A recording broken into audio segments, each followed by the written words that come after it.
People will never see cash unless they visit a museum.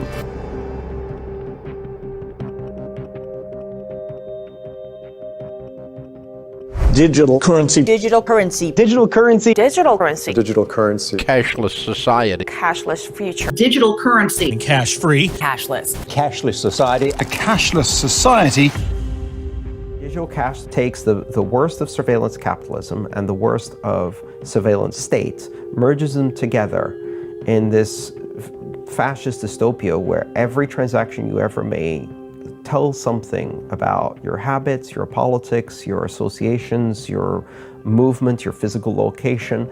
And on the one hand, all of this data gets collected and shared among all of the intelligence agencies and corporations, or leaked. And on the other hand, if the people in power choose to, they can decide to debank you overnight.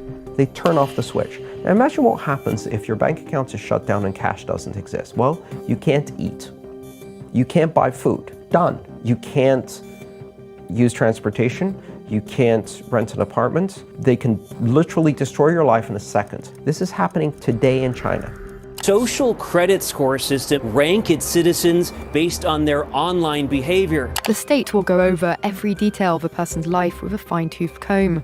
Their financial situation, spending habits, career, even behavior on social media. People who have a negative credit score on that system are denied access to public transportation. They're denied access to airlines, they're denied access to trains, they're denied access to jobs in the government, they're denied access to apartments to rent. They're doing that today. Now, today, those people have cash to go back on. What happens when there's no cash?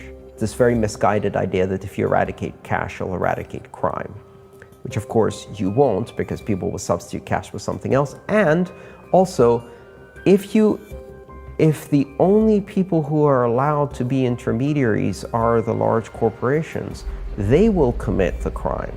It's like if you want to rob a bank nowadays, the best way to do so is to have a banking license. Then you can rob the entire bank and or country with complete immunity. If you rob one person and steal 20 pounds from them, you're going to jail and you're going to spend a long time there. If you rob 2 million people of their homes and mortgages, right, you're not going to jail. You're getting a 10 million bonus from the bank and you're retiring in peace and quiet in the countryside.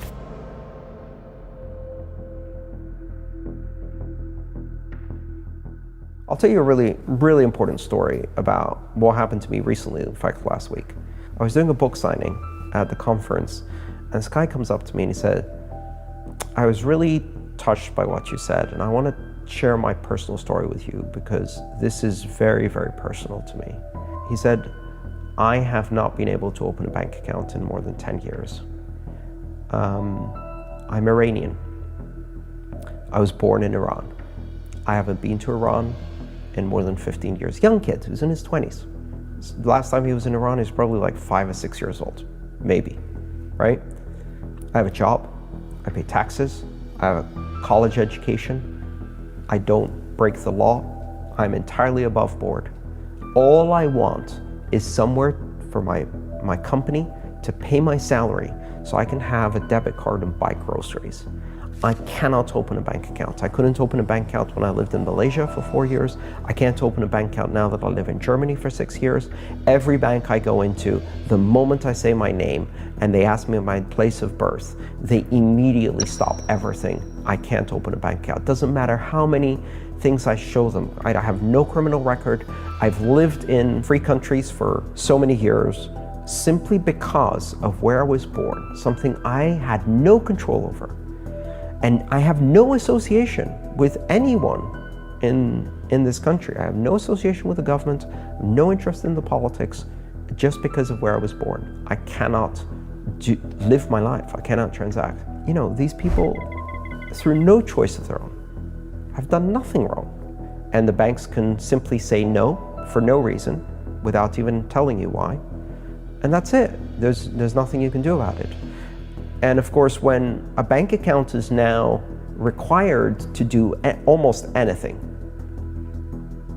try renting an apartment without a bank account, without showing bank statements, or try running a business without a bank account.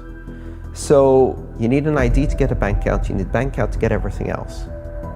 But it's not a right, it's a privilege, and you can just cut off millions of people from access to the world economy. Make them non-people. A true peer-to-peer, or several, perhaps even thousands of alternative peer-to-peer digital internet-based currencies that do not belong or are not controlled by any state, any corporation, that are run by rules that are collaborative, that depend on the participation of all of the people who use them, and that give you complete freedom. P2P, or peer-to-peer, encompasses the ethos of this entire movement. It's about decentralization. It's about them not having an intermediary in between you. And I like to call traditional payment systems peer to corporation to corporation to corporation to peer, where you didn't invite any of those three corporations into your transaction. They just injected themselves. So Bitcoin is a currency that exists on the internet, that is created on the internet, that really serves the needs of the internet generation. It does not belong to any government. It's not controlled by any bank. Bitcoin isn't a company or product or a service. It's an internet protocol. It's a method of communication, just like we say the web or email, and that doesn't belong to anyone. It's a shared common public good on the internet. Bitcoin is a digital currency and payment system that is a shared good, and it is controlled collectively by the participants in the network. Bitcoin is completely global and open system of money that anyone can participate in without asking permission, without registering for an account or showing ID. All they need to do is download an app. Just like if you want to participate on the web, all you need to do is download a browser. If you want to participate in Bitcoin, all you need to do is download the Bitcoin wallet. And the moment you do so without registering with anyone or creating an account, you can send and receive Bitcoin. And why would you send or receive Bitcoin? Well, for many people who live in Western advanced nations who have debit cards and tap to pay, and it's not really necessary. But in a broader sense, we live in a world that is very fragmented, where money faces borders, very hard borders, strict lines of demarcation between countries and currencies. And you have these national currencies that are badly managed by governments and banks in countries where there is very little difference between a government, a bank, and an organized crime syndicate. All three are the same. The governments are organized crime syndicates. Zimbabwe, the banks, maybe, case in point. And dozens of countries are like that. Right. And so what happens when they have a crisis is they take the entire population hostage with them. They shut down the borders. They create currency controls. You can't withdraw money from the ATMs. You can't exchange money for another currency. You go with the ship and sink down with it.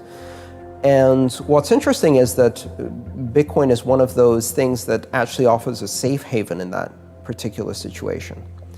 But it also allows people who have never had a bank account to connect to a global financial system simply by downloading an application on a very, very simple smartphone or even using text messaging.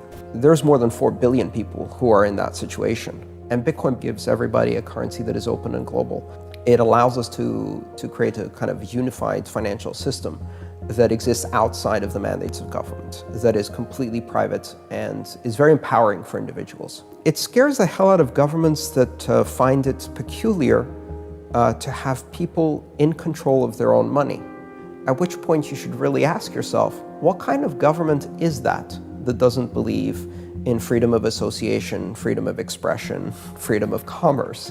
That's more of an indictment of that kind of government than it is of Bitcoin. If your government is afraid of Bitcoin, you should ask yourself, what kind of government do I have?